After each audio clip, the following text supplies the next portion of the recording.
Welcome. Welcome. Welcome. Welcome. Welcome. Welcome. I am a cripple, and I have osteogenesis imperfecta. And I'm Baldy. But I have luscious locks thanks to my hairpiece. But most of the time, every day, even now, I have androgenic alopecia. Hence the name Baldy. You're welcome. So it's Christmas. We're real festive. Yeah, we tried. I got tinsel. Got some shirts. Got my little Walmart chic. Mine's actually from Costco, so look at me being bougie. I know. Mine's better, though. I mean, like, check it out. It's got dinosaur. At one point, it lit up. I broke it. Yep. I don't know how it works. It's all good. So, one of our favorite things that we like to do during the holidays is watch holiday movies. Specifically, Lifetime. Okay, this is all cripple. I am not big on Lifetime movies, but this was a special case. Yeah, very special. The most special, some might say. Yeah, some would say. There was this movie that came out with Ali Stroker, who, if you don't know, she is a woman who uses a wheelchair, and she was on Broadway recently in Oklahoma as the lead. And she was in this new romantic comedy on Lifetime called Christmas Ever After. And when I heard that, I was like, oh my God, like, this is a fucking dream come true. First of all, because I love Lifetime movies. Okay, they're very dramatic. Sometimes they're... She loves them. I fucking do. I grew up on those things. It's a problem. That and Golden Girls.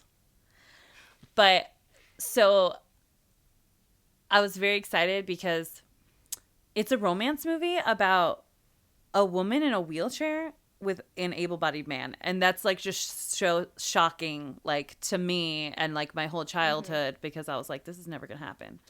But representation matters. Thank you, Baldy. It does. You're welcome.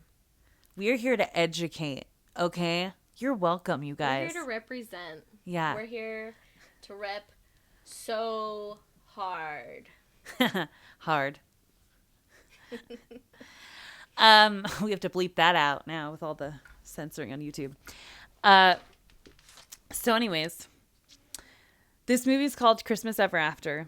And what I found was cool about this movie is that they didn't mention Ali Stroker's wheelchair at all in the movie. Like, they didn't mention her being disabled at all. Shockingly, they treated her as anyone else. Yeah, it was like she was a normal... An adult human being. Yeah, it was crazy. I was like, what? And that's why I was excited to see it, because I had heard that that is what they did. Yeah. I will say that that was like a big plus for me. Yeah. Because, you know, I had my reservations about watching a Lifetime movie. Whatever. Shut up. You love it. I do it for you. So basically the story is there is a writer of romance novels, and she is having writer's block. And this is played by Ali Stroker. Yes, the main character. And every year she goes to this cabin in the mountains to celebrate Christmas, because they're like all Christmassy, but her parents live in Boca Raton, Florida. What? Yeah, Boca Raton. Oh, yeah. Yeah, they live in Florida because they're retired, and they're like, we don't care about Christmas. And she's like, Christmas is so magical because I'm a writer.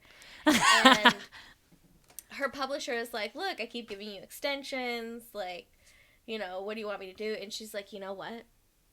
I'm going to go on this vacation because apparently they're going to close, or they're going to be taken over by new management. And maybe that will inspire me, and this is my last chance. So, of course, like, I need to go here, and my publisher, you know, let me do it, because writing and creativity and all that shit.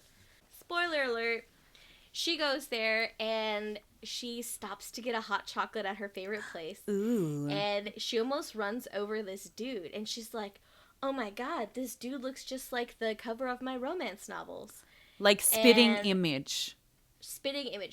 She almost runs over the guy. She's so shooketh by it. So she goes and gets her stuff, and she's like, that didn't happen. Checks into her room, and guess what? it turns out that that guy is the owner's son who is taking over the lodge that she likes to stay at. So, you know, at first it's like, you know, he's trying to change so much, and she's like, you should keep it the same because that's what makes it so great. It's unique charm. Literally, she complains about a squeaky floor, that it's not squeaky anymore. She goes down and complains. She doesn't do well with change. And you know what? She reminds me a lot of you in that way. So anyways, so they go and they do that stuff, and she's like, oh my gosh, there's this hot guy. Oh my gosh. And this little girl is like, hi, who are you? What are you doing? And she's like, I'm a writer. And she's like, oh my God, I love to write. You're an actual writer? And she's like, yeah. And she's like, what I like to do is I like to imagine what people are like without even knowing them. And so she starts talking about old dude that she tried to run over. Turns out, shockingly, that that little girl is his little girl. And that creates a whole awkward situation. And she's like, you know what? You should keep writing. Here's my notebook. You use my notebook. And so then they go and they get into all kinds of different shenanigans where it's like, oh, does he like me? Or no, he doesn't like me. I don't know. Turns out, like, his dead wife painted the pictures that were used on the covers of her books. And he's like, this is like a sign from my dead wife. And he's like, I don't know how I feel about this. Yeah, he was like, those, like, paintings are me. And she was like, what are you talking about? And he's like, yeah, my wife used to use me as an example to, like, paint stuff. And she'd sell her paintings to various things, like books, book covers. Yeah, and, like, there's this, like, I guess he grew up in that town the lodge is in, and there's this chick who is, like, all over him. She's like, oh, my God, you're back in town. I've always had the biggest crush on you. So the main character's like, oh, no, you don't like me. You like her. Yeah. And he's like, no. And I will say another thing that I appreciated about this is that he always made it a point to, like, not look down at her, but to, like, look right at her. But for some reason, he always had, like, a stool or a chair ready. Yeah, right? I mean, I don't know if so he, like, true. keeps something, like, in his wallet, or he's just like, oh, hold on, let me just, like, inflate this really quick. But I get it. I get why they wanted that to happen. Like, I noticed there was a scene where, like, she went to the coffee shop and then she was sitting outside at this table that was really extraordinarily load. It was extraordinarily, it was extraordinarily low. And so he comes over and sits in this chair that's also very fucking low. So they're eye to eye. And I thought, that's, like, cool that they did that because they were trying to make them eye to eye. But, like, it's very unrealistic. Yeah. Like, there's no tables like that at coffee shops. Yeah. Unless it's like a mom and pop one, which, I mean, this kind of was. And they just have, like, random like a okay. things. I get what you mean. You know? Like, they make tables out of things or whatever. Or, yeah, or they just have, like, different mismatched furniture. Yeah. Because I feel like I've been to coffee shops like that. Okay. It could happen, but I just, like, as a whole, Yeah, like, her being eye to eye to him all the time, like you said, like, he always had a stool or, like, something near where it was exactly the same height. That's not My question usual. is, how tall was he actually? He looks pretty tall. Do we know that guy's name? Why didn't they cast someone shorter? No. I don't know either. So, I'm sure we can skinny Google white it. guy with a beard. He was so skinny. Yeah. And she's an actually normal body type. That's what I was realizing, too, because I'm like, she looked a little chubby. She's not, like, at all. She's thin. But, like, that's how it is in fucking TV. You got to be extra skinny. Because it adds 10 pounds. Look at us. Okay, so. Oh, what I noticed was that she maneuvered really fast. Like, all of her actions were, like, really quick. Like, she had to, like, wheel quick over to get a thing. Or, like, when she was leaving and they gave her sweater, she just put it on top of her lap and then just, like, left real quick. And I'm like, but it's cold outside. Like, it's snowing. Like, you're going to want to put that on. So. Look, she just wanted to get out of there. She was over that situation. I don't blame her. I would do the same Yeah, maybe shit. That's what it was. Maybe it was, like, a short distance to her room. No, she went outside. I mean, like. It was when she went outside. Well, I mean, like. I think. Like, everything is, like, right across the street from each other. Yeah, it's one of those cute, like, small towns. Oh, my God. Okay, so this is the thing that I found problematic with this movie. So, look, it was great that they had her like be a normal person, and like that's great because she is, because we are. Disabled people are we're normal people. But the reality is that we get treated like we are children everywhere we go. People are condescending, they're rude, they're invasive, and this is all the time. And if you're going to date somebody who's able-bodied, who doesn't have anybody who's disabled like in their family or whatever, people freak out about that. They're not happy. They're not like, oh, you're dating a disabled person? Great. They're like, oh my God, you're going to ruin your life because disabled people can't do anything. Not everyone does this, but this is a common thing. So it's like the way that they treated it was like look, it's a Lifetime movie. Okay. So I can't I can't expect too much, but it just wasn't realistic in the way that like people with disabilities are actually treated, because it's not a story told by a disabled person, right? Obviously.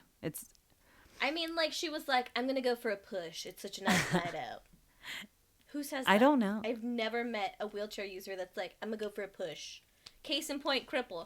I'm going to go walk my dog. I'll be right back. Oh, yeah, it's true. I do say that. I know. I feel like people say I'm going to walk. Maybe there are some people that are going to be like, I'm going to stroll. Why wouldn't you say stroll or something? Like, it doesn't have to be I'm going to go on a stroll. Yeah, I'm going on a stroll. But is that too nitpicky? I don't know. It's whatever. Just, like, saying like I'm gonna go on a push. It's just like very awkward. Okay, I literally wrote down that because it was so funny to me. But it's such a nice night out. I think I might go for a push. Sounds fun. Mind if I join? That's what the guy said. Yeah, it sounds so sexual. Push it in, push it out. Push it in, push it out. No? All right. So, okay, what ended up happening in the movie? Okay, spoiler alert. She ended up seeing the hottie cakes that she was in love with was talking to that girl that was been trying to get after him. And she thought, oh my God, like that means that he likes her because they look so good together. And he doesn't like me. And so she decides to abruptly leave on Christmas Day, and she was supposed to like hang out with him and his family. But when she leaves, she has a bag that she has been like using the whole time she was there, and it is a small bag. And there's like nothing in that bag. And the amount of times that she changed what she was wearing is way more than what was in that bag. So my point is, that is lies. Okay? Yeah, I've traveled with Cripple before, and she has like a fucking hard case suitcase that's like the same. It's like 4 feet tall, okay? And it's fucking wide and it's heavy. My tinsel fell. Oh my God. It's so much for Christmas tragedy. Oh my God. Okay, so here's the other thing. This was really good though. Here's one thing that was good. So you had actually mentioned this, Baldy, that she had like they showed her transferring onto her bed. Mm-hmm. And when she was transferring onto her bed, they also showed her lifting her legs, which is what she does in life, you know, mm-hmm. I'm assuming. Yeah, so I think she was like in a car wreck, right? She became a paraplegic. Yeah, she's paralyzed. Yeah. I'm not sure exactly like the details of her disability, but yes, something to that effect. Mm-hmm. But but the thing that I thought was really good is that they showed that, because she is disabled. And I think it's really good that they show like, yes, I do things differently, but I'm still do them. Like I do get into a bed. Listen, I will say this though. Okay. She went to sleep after she transferred. Okay. She was not under the blanket. She's what? Like, I didn't even notice that. That's what happens when you watch movies stoned. Whatever. It's true though. I've like actually regretted it. I was like, oh my God. Cause I had a hard time paying attention. It was, yeah. So no shade. No shade. Look, it's, hey, you do what you do when you're dealt with what you're dealt with. And I don't mean that in terms of disability. I mean in terms of script writing. Yeah. Because that script was horrendous. Oh my God. Like, I don't, and look, Lifetime movies are known to be kind of like cheesy, but there are some pretty good ones. Baldy was in a Lifetime movie when she was a child. I was. Fun fact. Fun fact. Fun What is fact. what is the movie called? I'm not. It's about disability too, isn't it? It is. Full circle. No, but I think it was. It was like, Yeah, it was about a facial difference. Like, this chick has a facial difference. yeah, that's crazy. Look at that. It totally is full circle. Oh my God. What is that movie called that you were in? So people know. A Face to Die For. There you go. She was the little girl in the beginning playing with the doll. I don't have a credit, so. Are you serious? Yeah. Why? Because you didn't have any lines. Yeah. That's lame. That doesn't make sense. You still should though, because you were like prominent. Like, that's weird. Don't worry, I edited the Wikipedia page. Nuh-uh. Did you really? I might have edited the IBM page. IMB? IMDb. Whatever. Okay, so here's a big thing that I really bothered me about this movie, and I don't know if you noticed it. So, like, when they had the kiss scene, they literally zoomed into her hair, where it just showed her hair when they leaned in to kiss, and then they showed their faces when they were done kissing and their lips were pulled away. So they, like, didn't even show the kiss, basically. And then they did, like, a little peck. And they did the same kind of thing in the end where they did a little, and it was a little peck. Both times it was a little peck. And I was like, Damn it, my tinsel keeps falling. Well, that's what you get. Santa, don't bring me coal. But Continue. I was like, why did they do that? Because I've watched many a Lifetime movies. They have fucking sex scenes in that shit. Okay, made for TV sex scenes. But you know what I mean? Like, people kiss. Like, and I thought maybe they were doing it to appease the able-bodied audiences or something, to, like, ease them into it. Well, when was this recorded, too? Oh, that's a good point. Yeah. COVID. I didn't think of that. I know. Maybe that, okay. I was really That's just the only going with thing I could think ableism. I was really going with ableism. Well, the only reason I said that is because I saw a meme. And maybe it wasn't a meme, but I think it was a meme. Of this telenovela where for like the kissing scenes, like they try to make it look like they're kissing another person, but because of COVID, they're just like using like a mannequin head. And like if you like pause it just right, you can see it. That's Movie so magic, funny. cinema magic. That's so funny. Right? The show must go on. All right. So for Cripple and Baldy at the movies, we're going to rate this movie out of 5 stars. Just like back in the day. So. Just like back in the me, day. Before the internet, kids. Yeah, before the internet. On the actual TV. Very strange, but true. So for me, overall, I'm going to give it 4 out of 5 stars. The reason why I'm going to give it 4 out of 5 stars is for the representation, for the fact that they did not discuss the main character's disability at all, and for the fact that they showed her and treated her like an actual human being. As far as script writing goes, it's a Lifetime movie. That's all I'm going to say. But I think that because it is a Lifetime movie, it's way more accessible to a wider audience, and that's going to push that representation that much further. So I think I definitely agree with you. Like, were there a lot of flaws in it? Yeah. Was it a story that was told? Was it a disabled story? Absolutely not. Like, and what I mean by that is told by a disabled person. But I really love the fact that they hired a disabled person to play a part that wasn't initially for that. I think that's really good. Because we can play those parts. That's fine. And I think that while it was flawed in terms of like how you're actually treated in the world versus like this fairy tale like world that they made, I think it's really good that they showed that she was a person, because I think like you said, since like it's going to reach a wide audience, hopefully it'll encourage people to treat those who are disabled as though they are human beings. And maybe, and also like thinking about it, like I never saw anything like this when I was a kid. Like I like really internalized that I'm worthless, I'm unlovable, no one would ever want me. And so like the fact that they like made a romance movie where it was like a disabled person with an able-bodied person, like, it's amazing. Just like for that alone, just the fact that they did that is like, so it's such a big step. It really is. It really is. And I could like nitpick all I want about it, about certain things. Like, was it the best script? But it's a step in the right direction. Right. Long exactly. overdue. Yes. So I totally, and for that, I'm going to give it 5. I'm going to give it 5 out of, or 4.5. Let's go 4.5. All right. I'm not going to get crazy. 4.5 out of 5. Because like, it's needed, right? Like, it's needed. So even if it's not the best production ever, it still is great that it happened. And I'm really proud of you, Ali Stroker. I don't know you, but like, thank you for representing. All of us over here in the disability community are like so happy that it happened, and all of the kids that are gonna watch it and be like, oh my God, like someone could love me one day. Can't and relate. For all of the able-bodied kids, they're like, oh shit, this wheelchair user is a normal person. Right. It's gonna encourage people to like ask out disabled people.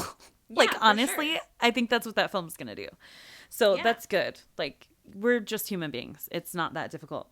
So, as a special treat for you guys, we are going to be reenacting the ending scene, okay, of this beautiful, beautiful, what is it called? Christmas Ever After. All right. Me and Baldy are going to be doing a Cripple and Baldy reenactment from the final scene of Christmas Ever After. I will be playing the character of Izzy, which is the Ali Stroker character, and Baldy will be playing... And naturally, I will be playing Matt, the love interest. Because she is very manly and has a sexy, sexy voice. All right. Oh, we should preface. So this is when she left on Christmas Day all dramatically because she was like, oh my God, he doesn't love me. He likes the other girl.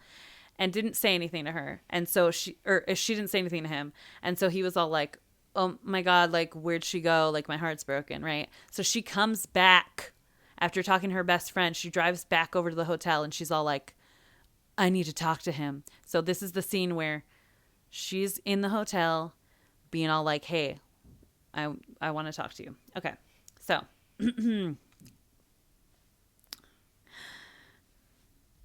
any chance room 4 is still available?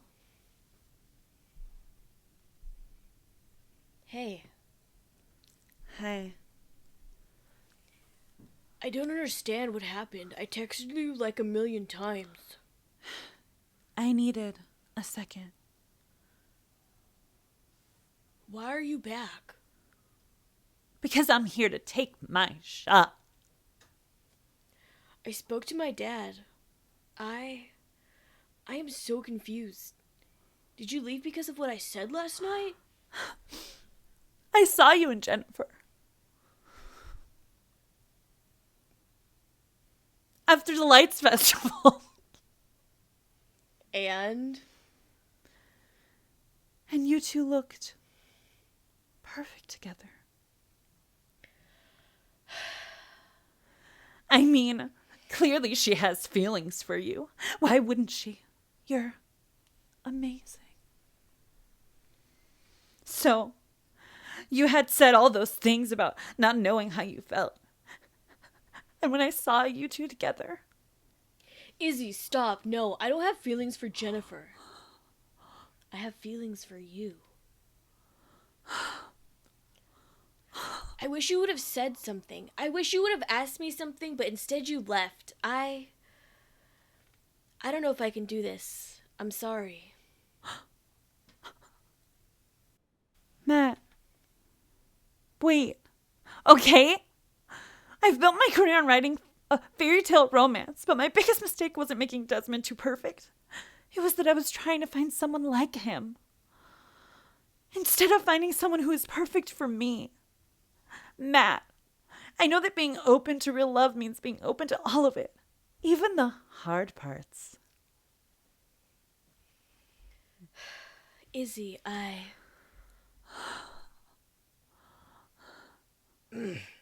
got you a Christmas present. What? What is it? I'm trying to find my line. Oh no, it went away. It's the wobbly doorknob.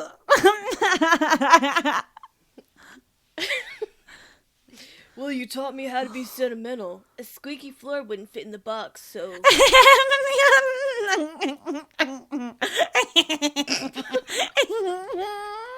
You're so funny, Matt. More than that, you opened the door to my heart. I know the book cover threw me for a loop this morning. I realized it's not just a coincidence. It's more than a coincidence. It's a gift. A gift from Emily. She brought us together. You're the one I want, Izzy. You're the one I want too. Let's hold hands and kiss.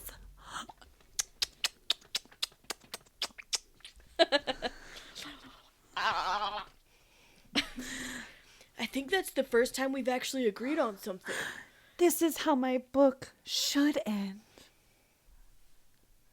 Merry Christmas. Merry Christmas. And then they hug. End scene. Thank you. That has been a Cripple and Baldy reenactment. If you would like to see more of those, comment below. Because It's good stuff. good stuff.